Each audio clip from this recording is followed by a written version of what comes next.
welcome back to the David67 Celtic News YouTube channel. Today's video going to be a bit of an update on ins and outs at Celtic in terms of transfers and deals, and also going to do a little reflection back to a video I did on the 2nd of August, right at the very start of the channel, which was a prediction of the 1 to 12 places in Scotland.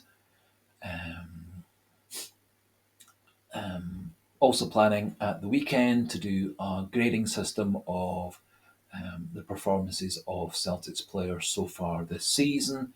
Takes a wee bit of preparation and analysis, and so going to do that at the weekend, most likely on Sunday. Before we crack on, just want to say massive thank you to all those who've subscribed to the channel recently. Subscriber numbers have gone up by 100 in the 2 weeks of the Christmas break, which has been absolutely wonderful. Also has been so amazing to have so many people interacting and chatting and debating and discussing players and Celtic and issues, etc. And that's been wonderful fun for me, as I'm only doing the channel for fun, no intention of money making, and it's just to keep myself active mentally in semi-retirement, and also to have an alternative voice on Celtic. So massive thank you to all those who have already subscribed, and anybody watching the video anew, do feel free to like and subscribe and pop comments in the comment section. So as I was saying, going to be a wee update on players in and out. Nothing concrete in terms of players coming in.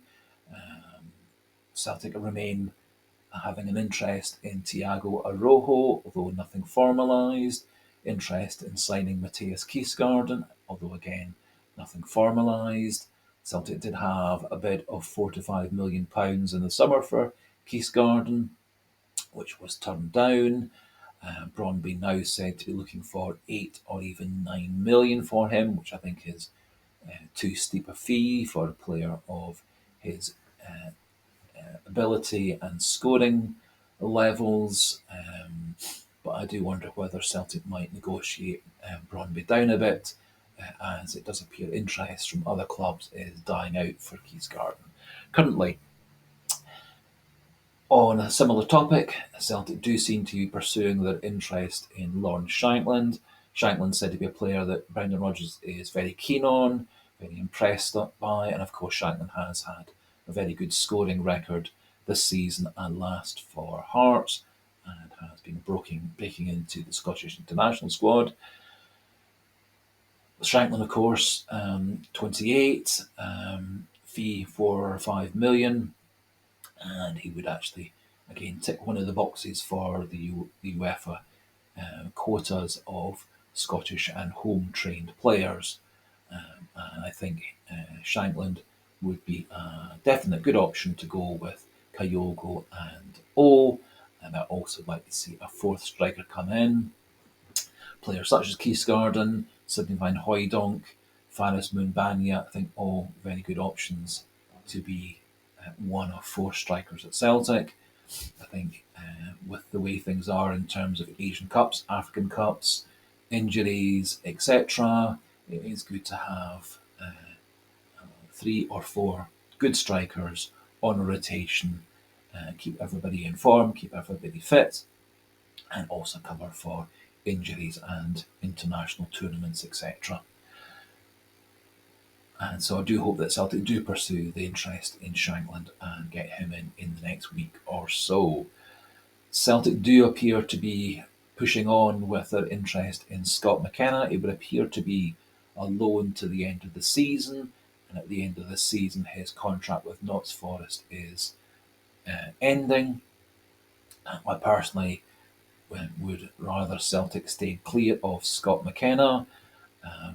I think Celtic should actually invest time and effort in Lagerbielke, Nawrocki, Welsh as backups to Scales and CCV.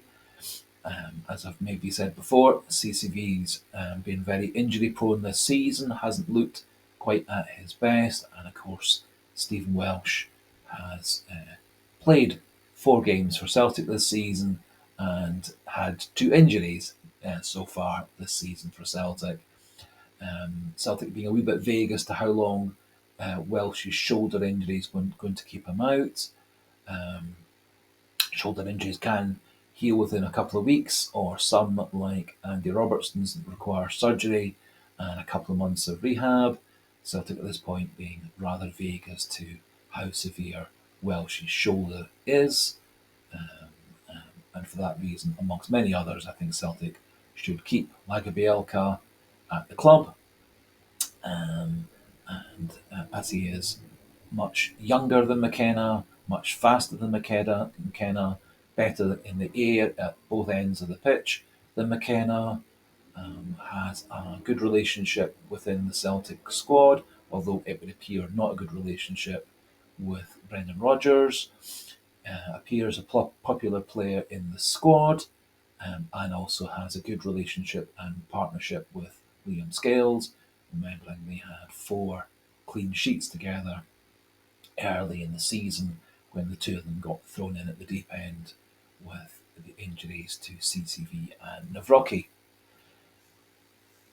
Oh, talking of centre backs, Yoki Kobayashi is apparently on Harry Kewell's shopping list now that he is at Yokohama Marinos in the J League, and Harry Kewell is apparently finalising a bid to take Kobayashi back to Japan permanently. I'm a wee bit sad to see Kobayashi go. When he came in, it was full of hope, potential. He was thought to be Japan's best young central defender, also had the ability to cover at fullback, but things just haven't worked out for him at Celtic, and I think actually a permanent deal taking him back to Japanese football is best all around. Yosuke Ideguchi also is bound back to Japan, this time for Vissel Kobe. That deal was announced quite a number of couple of weeks ago, but still doesn't seem to have been completely finalised for one reason or another. As I said, no movement on any players coming in and out. Liverpool manager Jurgen Klopp seems quite categoric that Owen Beck is going nowhere at the moment. Both Celtic and Rangers appear to have had bids of one sort or another for Beck, but Klopp seems determined to keep Owen Beck to the end of the season, providing cover for Simicas and Robertson, who are both out for the whole of January and much of February. And so it does look like Owen Beck might well be getting several starts and sub-appearances for Liverpool at left back. As I said in yesterday's video and in comments and discussions with viewers and subscribers, I think Beck would be a great player to come to Celtic.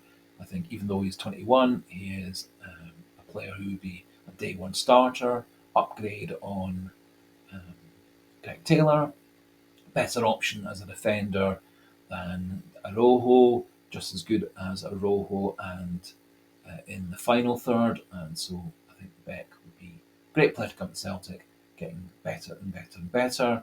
Also, a couple of wee interesting stories that Kieran Tierney has been talking and talking about being a lifelong Celtic fan and man, and there are quite strong stories that in a few years' time Tierney would be looking to come back to Celtic to finish his career at Celtic, although it does appear at the moment he is destined to either stay at Sociedad for the remainder of the season or may even be recalled by Arsenal, who are having a bit of an injury crisis also in the left side of their defence. It would be wonderful to see Kieran Tierney come back, but I don't think that's a goer for another few years at least. One final bit of transfer-related news. It would appear that there was no set fee for Paulo Bernardo joining Celtic at the end of his loan deal, although within his contract the clause is a €7 million fee. it would appear Benfica are not hard and fast on that number, and that at the end of his loan deal with Celtic, um, the Benfica and Celtic will then would negotiate a fee of 7 million or less um, for his transfer, and that fee is broadly in keeping with a similar fee that we paid for CCV and Jota at the end of their loans a couple of years ago. I, for one, would love to see Bernardo become a permanent fixture at Celtic. I think he is an excellent player, has formed a really good partnership with O'Reilly and McGregor just recently. I think he allows McGregor and O'Reilly to do many of their best skills. I think he is a good player for covering back, getting forward, supporting defence, supporting the fullbacks, etc. And I think Bernardo is a good player who's going to be a great player. And I think Celtic would be very well advised to sign him permanently this summer. However, some of you may have different opinions, and always delighted to see what others feel, and then we can have a chat and debate as needed. Finally, as I said, just going to reflect back on one of my very early videos, rather a long, slow video, not the best video quality or sound quality, as at that point I was using my iPad rather than a camera and microphone.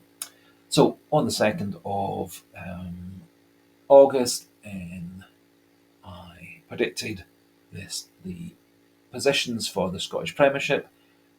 Not surprisingly, I had Celtic in first, Rangers in second, Aberdeen third, Hearts fourth, Hibs fifth, St Mirren sixth, Motherwell seventh, Livingston 8, Kilmarnock 9, Dundee 10, Ross County 11, St Johnstone 12. Looking at the current Scottish Premiership table, we've got Celtic in first by 8 points over Rangers, so we've got first and second correct. Hearts actually are in fourth rather than Hearts are in third rather than the fourth that I predicted them. Kilmarnock surprisingly have jumped from ninth in my prediction to fourth. I think they've had a very good season. I think they're very well managed by McKenna. I think they've got a very good team structure. They've got some talented defenders, got a good goalkeeper as well, and also they've got an interesting variation out wide and through the middle. And so I think Kilmarnock have been the surprise team of the first half of the season. Similarly, Aberdeen have been a big surprise. I had them down in third, when in fact they're now in eighth. I think that's largely due to them having a struggle coping with having Scottish football and European football side by side, player fatigue, player injuries, etc. And now that European football is no more for Aberdeen, I can easily see them moving up a few more places into the top 6, especially if they keep hold of both Niowski and Duke in this transfer window. I had Hibs in 5th and St Mirren in 6th, and currently St Mirren 5th and Hibs 6th in the league. And Dundee are a wee bit higher than predicted. They're up into 7th rather than 10th as I had them. St Johnstone a wee bit of a surprise as well.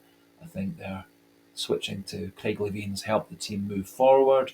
I think he's got the team playing quite well in terms of defensive tactics, and I think can easily see them now staying up. Livingston, I had them down for 8th, and they now are in the automatic relegation spot.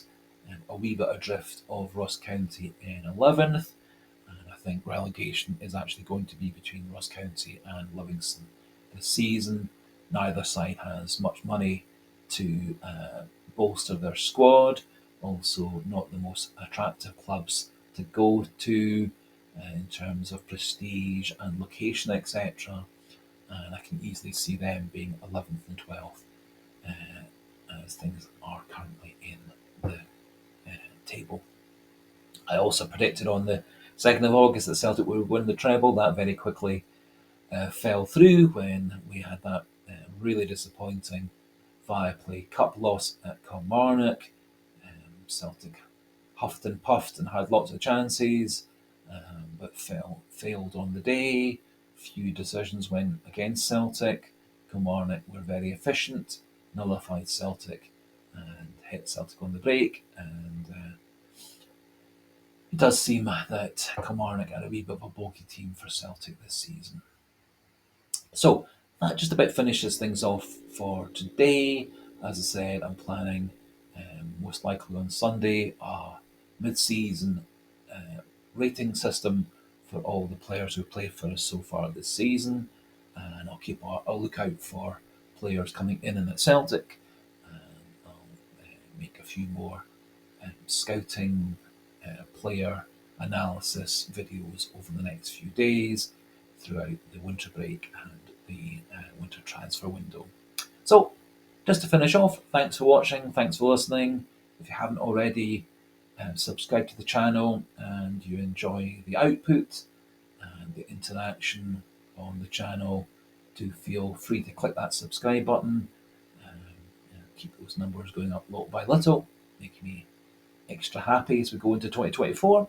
And so for today, goodbye and hail, hail.